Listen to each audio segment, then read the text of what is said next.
We have some major Eagles buzz to get to here on today's Monday edition of Philadelphia Eagles Now, as according to ESPN's Adam Schefter, Howie Roseman is making calls to move up the draft board in order to draft a cornerback who's the apple of the Eagles' eye. Who is it? Stay tuned to find out. First, make sure you tune into our coverage of the 2024 NFL Draft, which begins on Thursday. We don't stop there, ladies and gentlemen. We're going to be live Thursday, Friday, Saturday, every day. Every round, every pick of the NFL draft, and whenever the Eagles make a move, whenever they draft somebody, in-depth scouting profiles, fantastic analysis. You don't want to miss it. Let's get to 74,000 subscribers, and with that, let's talk about the buzz around the birds right now.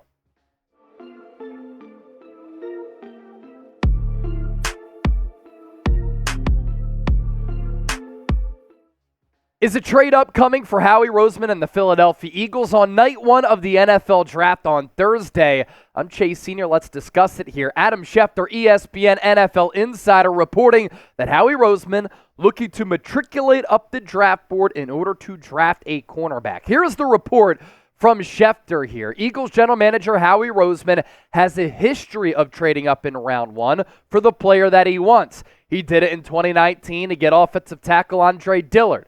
In 2021 to get wide receiver Devontae Smith. In 2022 to get defensive tackle Jordan Davis. And again in 2023 to get defensive tackle Jalen Carter, Davis's teammate at Georgia. If Roseman wants a cornerback at number 22, as many people around the league believe he could, he might have to move up again.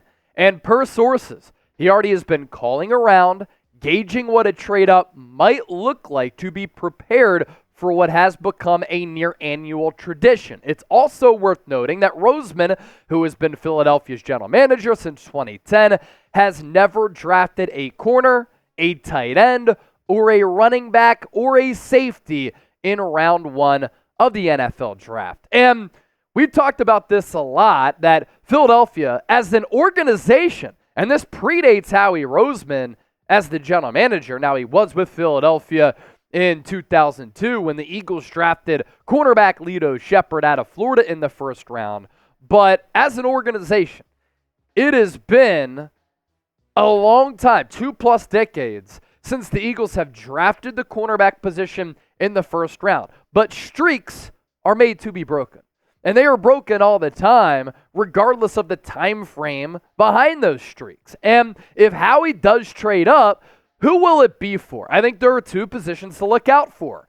He either really likes an offensive tackle, because I don't think he goes interior offensive lineman that early, or it could be for a cornerback who he envisions becoming the number one cornerback in about a year or two. And in the immediacy of the moment, 2024 season, that player can step in and be a plug-and-play starter, number 2 corner next to Darius Slay as early as 2024.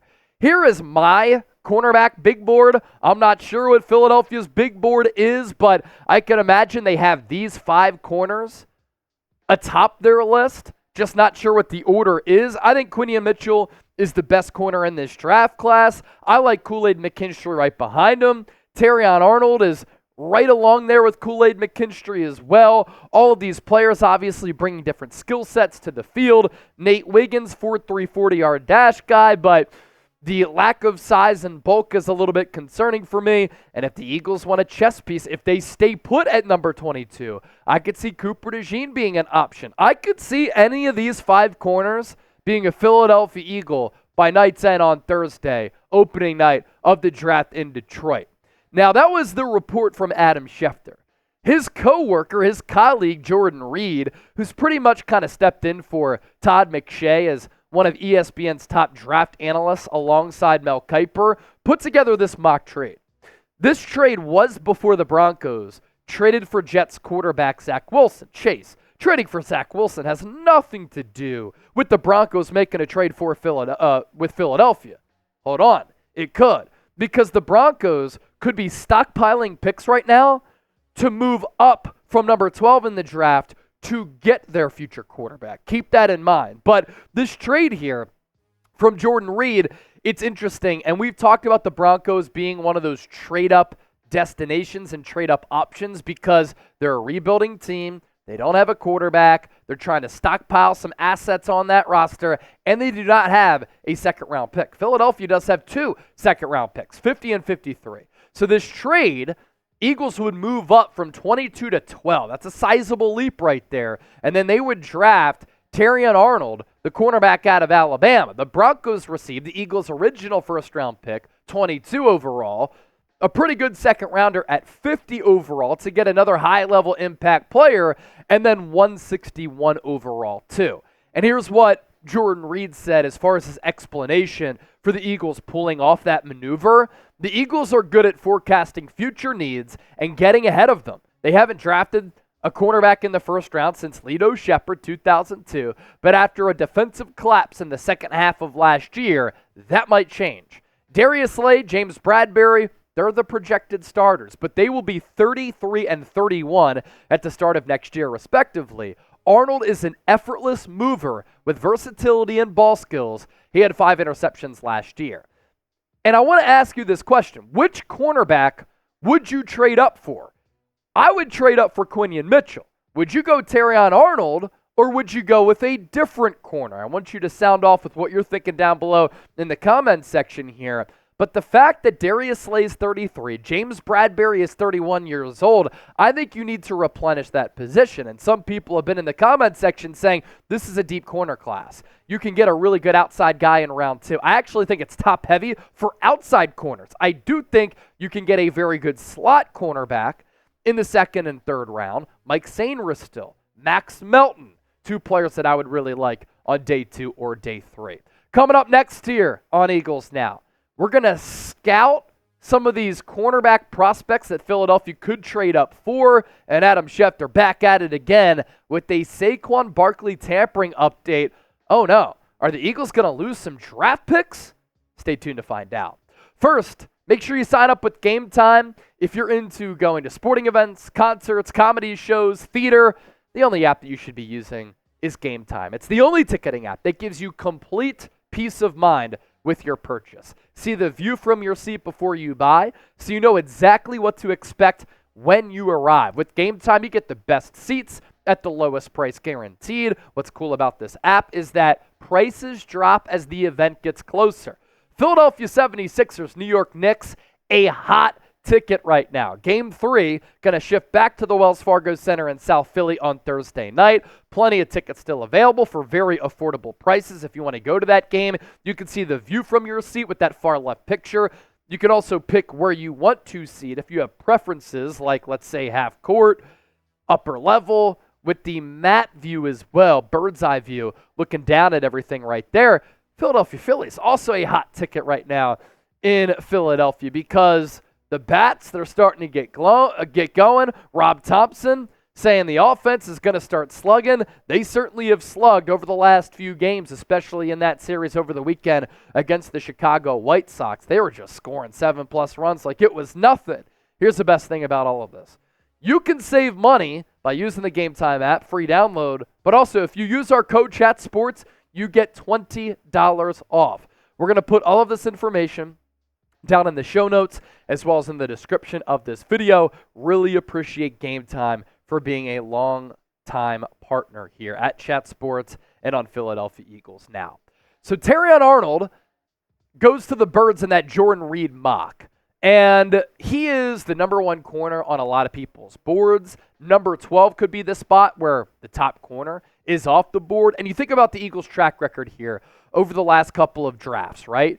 They have targeted players from Alabama. They've targeted a bunch of players from Georgia. They've gone after the big name, big school prospects instead of a player like Quinyon Mitchell. He played at Toledo. I don't necessarily think that matters. I love the player. We'll talk more about Quinyon Mitchell coming up here in just a second. But Terrion Arnold is looked at widely as the number 1 corner in this draft class. And that could be the player that Howie Roseman is kind of targeting here. 5'11", 189, solid size there. 4.5 40-yard dash with some pretty solid speed.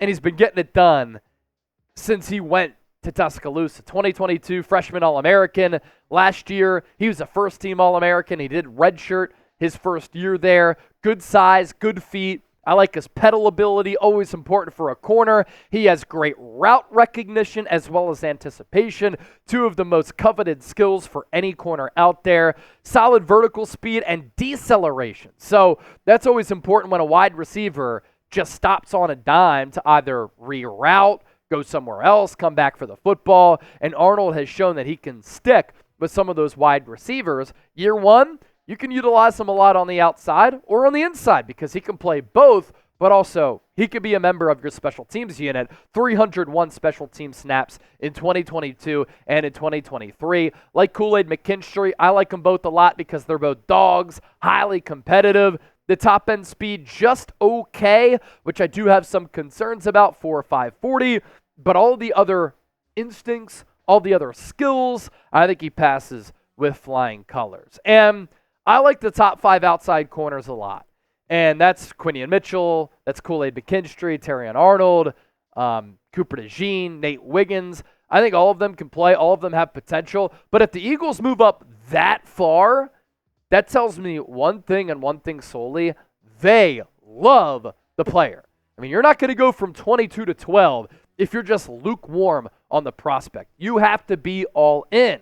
And if you're going up that far for a corner, it's Arnold or it's Mitchell. Mitchell last year, fantastic. Pro Football Focus grade of 91.5, coverage grade of 91.6, completion rate allowed of 43.5%, passer rating given up of 51.1%. He could play man, he could play zone, as evidenced by the numbers right there where he was nearly flawless.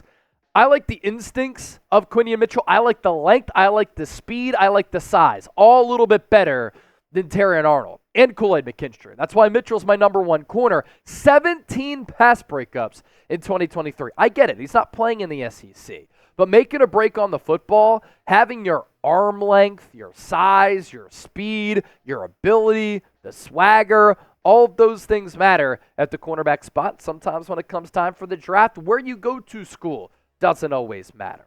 A new tampering update on Saquon Barkley, how the Eagles pursued him in free agency. Thank you so much, James Franklin, for spilling the beans potentially.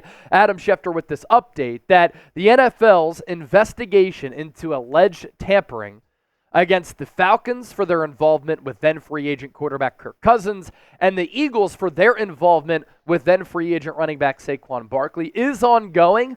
And it could reach a conclusion as early as this week per sources. Sources believe the discipline, which is likely to involve draft picks, is expected to be more severe for the Falcons. Here are 2 examples of tampering discipline from the NFL. The Dolphins forfeited their 2023 first-round pick and a 2024 third-round selection for tampering with Tom Brady and Sean Payton on 3 occasions from 2019 to 2022. Team owner Stephen Ross, vice chairman and limited partner Bruce Beal, they were fined. Ross was fined $1.5 million, while Beal was fined $500,000. The Chiefs forfeited their 2016 third-round pick and a 2017 sixth-round selection for tampering with Jeremy Maclin back in 2015. The Chiefs were also fined $250,000, Andy Reid $75K, and general manager John Dorsey fined $25,000. My take on this all along, legalize tampering. Honestly, who cares? It's like going 5-10 miles per hour over the speed limit and getting pulled over by a cop. You're technically breaking the rule, but come on now. You can be a little bit loose with it. And you see this all the time at the NBA level.